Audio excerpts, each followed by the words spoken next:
First saw uncle down in 1983 or 84 during convocations. మొట్టమొదటిసారి నేను Timothy గారిని చూసింది ఎప్పుడంటే 1983-84 ఆ యొక్క పరిశుద్ధ మహాసభల్లో చూశా. He was helping in the interpretation on the dais. ఆయన మరి ఆ యొక్క పుల్పిట్ మీద ఉండి మరి వాక్యాన్ని భాషాంతరం చేసి తెలుగులో చెప్తుండేవారు. He was so ferocious and jealous for the Lord. ప్రభు కొరకై ఎంతో ఆసక్తి కలిగిన వాడుగా, ఎంతో తాను మరి ప్రభు పని నిమిత్తమై చింతించిన వాడుగా ఉన్నాడు. So his departure has to make us to again consecrate ourselves in a fresh way. ఈ దినాన్ని ఆయన మన మధ్యలో నుంచి వెళ్ళిపోయారు అనేటువంటిది మనం నూతనంగా మనల్ని దేవునికి అర్పించుకునే దానికి ప్రోత్సహించే విషయంగా ఉండాలి. I would like to highlight 5 issues or 5 things in relation to uncle's life. సహోదరుని యొక్క జీవితం గురించి ఒక 5 సంగతులు, ఒక 5 మాటలు మీకు చెప్తాను. Number 1 is ministry. మొట్టమొదటిది ఏంటంటే ఆయన పరిచర్య. His ministry was so consistent and he never ceased to minister unto the Lord faithfully and sincerely. ఆయన పరిచర్య ఎంతో స్థిరమైన రీతిలో కొనసాగింది. ఏ సందర్భంలో కూడా పరిచర్య ఆపేశారని కానీ, లేకపోతే మరి నమ్మకత్వం లేకుండా ఉన్నారని కానీ లేదు, ఎప్పుడు నమ్మకస్తుడిగా కొనసాగాడు. It doesn't mean that his spiritual journey or sojourning has a red carpet life. అంటే దాని అర్థం ఏంటంటే ఆయన యొక్క ఆత్మీయ జీవితము అది ఏదో మరి ఎంతో పూలపాన్పులాగా కొనసాగిపోయిందని కాదు. He has gone through all the types of the way which a Christian is supposed to be. Trials, turmoils, tempest, tranquility, peace and what not. ఒక క్రైస్తవుడు ఎటువంటి పరిస్థితుల గుండా వెళ్తూ ఉంటాడో, కష్టాలు, శ్రమలు, హింసలు, బాధలు, అదే సమయంలో సంతోషము, సమాధానము, శాంతి, ఇవన్నీ కూడా ఇటువంటి మార్గం గుండా ఆయన పయనించారు. But nothing hindered him అయితే ministering unto the Lord. ఎటువంటి పరిస్థితులు ఎదురైనా, కష్టం కావచ్చు, సంతోషం కావచ్చు, దేవుని సేవించేదానికి ఆయనకి ఏది ఆటంకం కాలేదు. I do not merit to share dais with him. I do not merit to share ఆయనతో the పాటు pulpit ఆ యొక్క పుల్పిట్ మీద నిలబడేటువంటి యోగ్యత నాకు లేదు. But it pleased the Lord to share the dais and the pulpit with uncle, his honored servant, for so many times. అయితే అనేక పర్యాయాలు మేమిద్దరం కూడా ఒకే ఆ పుల్పిట్ మీద ఉండడం సంభవించింది, దేవుడు అనుమతించాడు. We used to help in the youth camps, యవనస్తుల కూడికల్లో సహాయపడడానికి వచ్చేవారిమి, convocations, లేకపోతే మరి పరిశుద్ధ సమాజ కూడికలు, and anniversaries in Jehoshaphat, Chennai and other parts of the world. లేకపోతే మరి మెడ్రాస్ లో జెహోవా షమ్మాలో యానివర్సరీ మీటింగ్లు కావచ్చు, లేదా ప్రపంచంలో పలు ప్రాంతాల్లో. Even my age is not the experience of uncle, but uncle used to help me and encourage me so much so that I can take the lion's share of the ministry when we share the pulpit. ఆ pulpit మేమున్నప్పుడు తీరా చూస్తే సహోదరునికి ఉన్నటువంటి ఆయన యొక్క experience అంత నా వయసు ఉండింది కాదు. అయినప్పటికీ కూడా ఆయన ఎంతగానో నన్ను ప్రోత్సహిస్తూ పరిచర్యలో నన్ను ముందుకు నెట్టేవాడు. I used to shiver and shock as he was sitting behind me as I ministering unto the Lord. నేను దేవుని సన్నిధిలో నిలబడి పుల్పిట్ మీద ఉండి వాక్యం చెబుతూ ఉంటే నా వెనకాల ఆయన కూర్చునేవాడు, నాకేమో దడబుట్టేది. This has been a practice when we share the pulpit. He never discouraged, but he used to encourage me every time and pray for me too. ఎన్నోసార్లు ఆయనతో పాటు పుల్పిట్ పంచుకున్నప్పుడు ఏమాత్రము ఎప్పుడు నిరుత్సాహపరచలేదు, కానీ అనేక పర్యాయాలు నా నిమిత్తమై ప్రార్థించి ఎంతో ప్రోత్సహించినటువంటి దైవజనుడైన. Number 2 is messages. రెండవదిగా ఆయన ఇచ్చిన వర్తమానాలు. In the beginning, I was under impression that he is just an interpreter.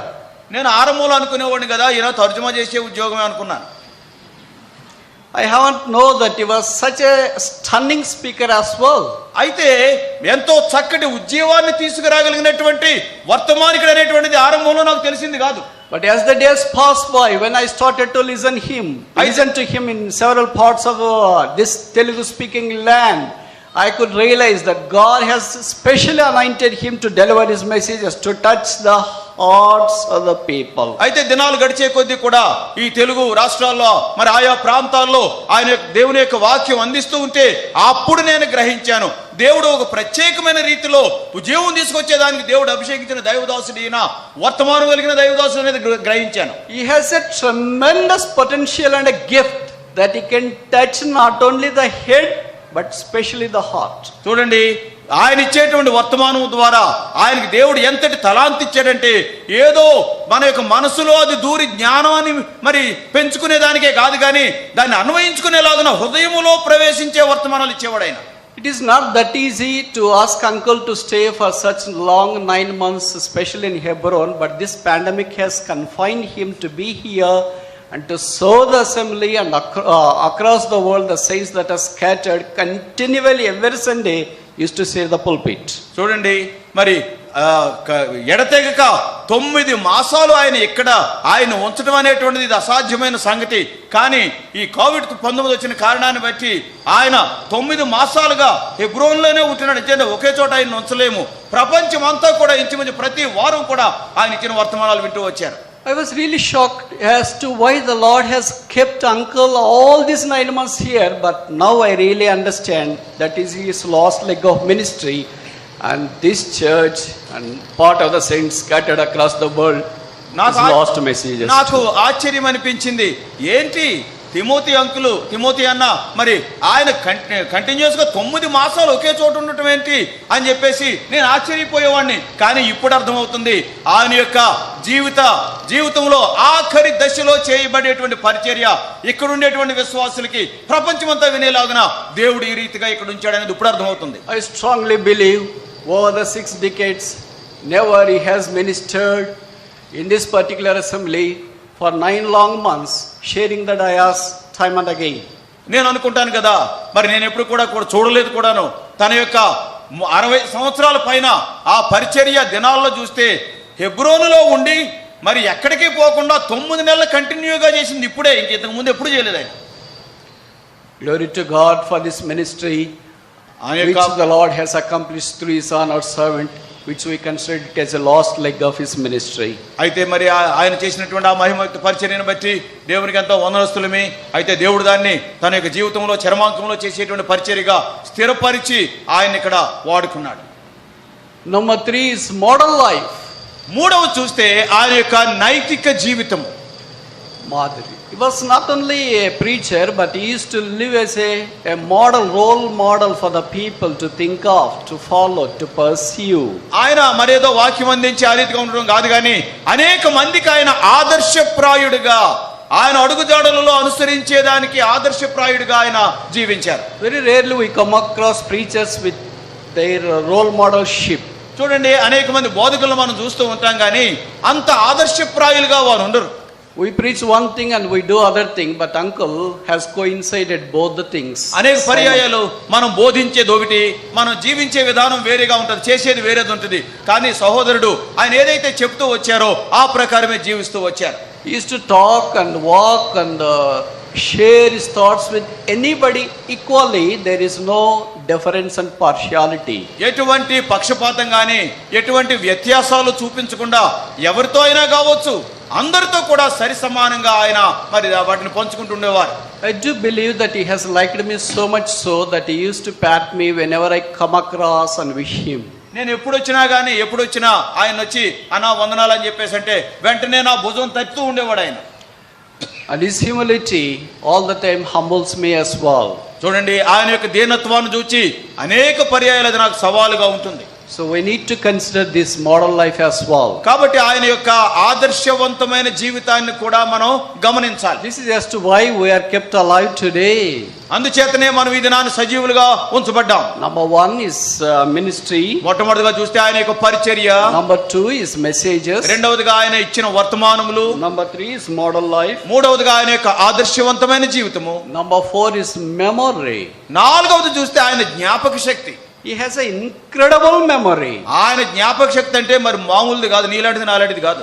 Whomsoever he comes across, he usually calls them by name. చూడండి, ఎవరెదురైనా కానీ పేరు పెట్టి పిలిచేవాడు.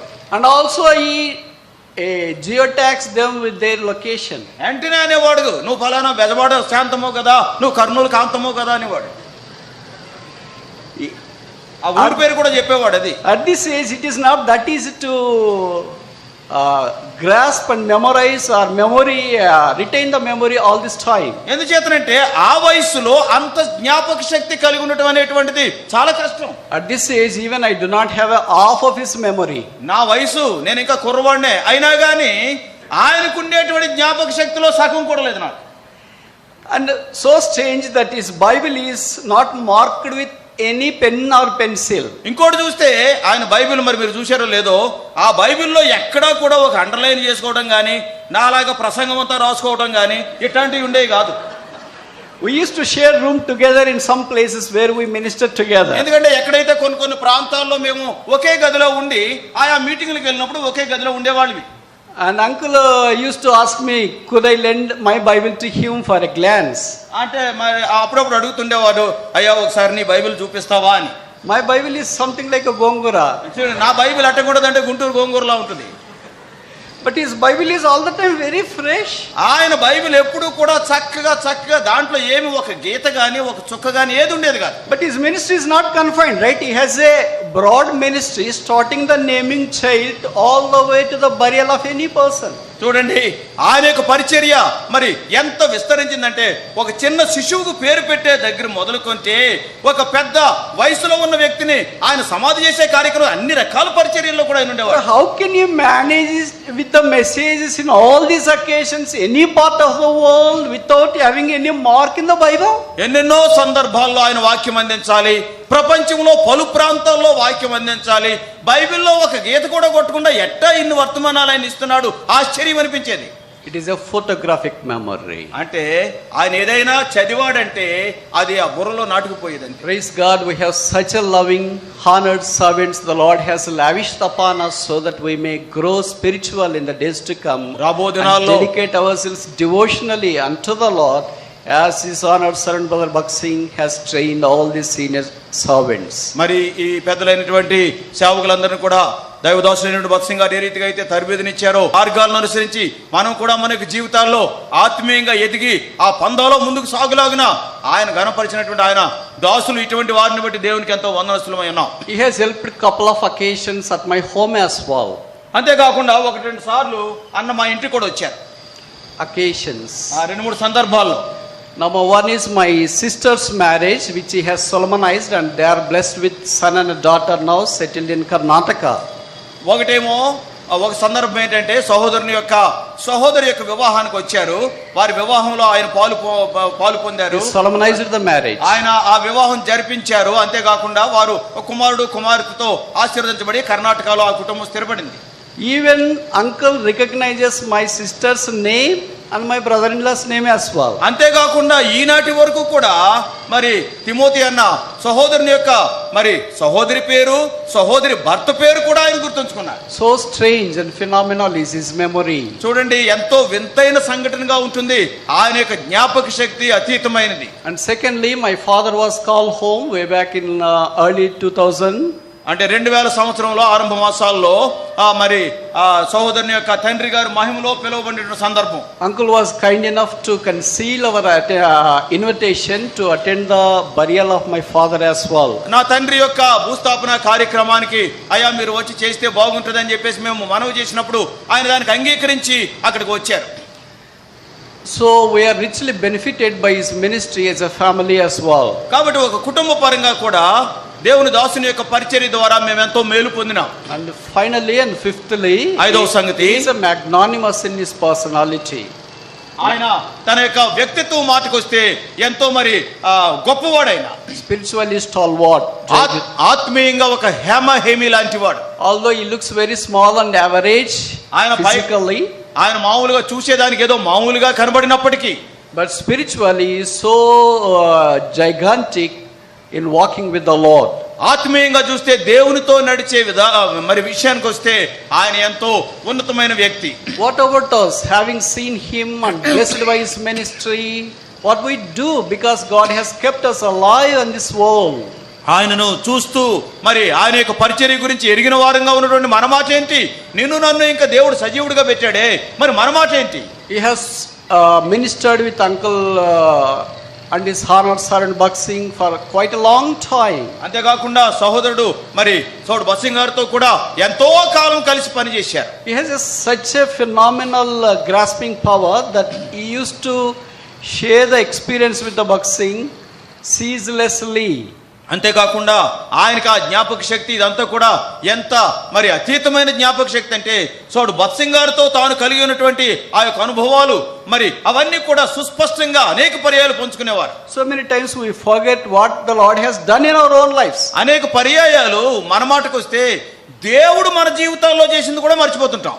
But is it possible to remember what God has accomplished in a way for about 4 or 5 decades back in the life of some godly person? అంతేకాకుండా మరి చూస్తే ఒక 40-50 ఏళ్ల క్రితము వేరే దైవజనుని యొక్క జీవితంలో దేవుడు చేసిన కార్యాన్ని గుర్తుంచుకోవడం అంటే అదేమన్నా సామాన్యమైన సంగత? Perhaps I do believe strongly that he is the only servant of the Lord who has shared the many experiences in relation to the life and legacy of Brother Bakshi. నేను అనుకుంటాను కదా, అనేక మంది దైవ సేవకులు ఉన్నారు, వారందరిలో కూడా సోదరుడు బత్సింగ్ గారి యొక్క జీవితంలో ఆయన యొక్క జీవన విధానము, అంతేకాకుండా ఆయన ఏ రీతిగా పరిచర్య చేశాడు, ఎక్కువైన అనుభవాలు పంచుకున్నది తిమోతి గారే. So this is all necessary for us who are alive. కాబట్టి సజీవులమై ఉన్న మనకు ఈ సంగతులన్నీ కూడా అవసరమై ఉన్నవి. So we have considered at least 2 classes of the people until now. కాబట్టి ఇప్పటి వరకు 2 తరగతులకు చెందిన ప్రజలు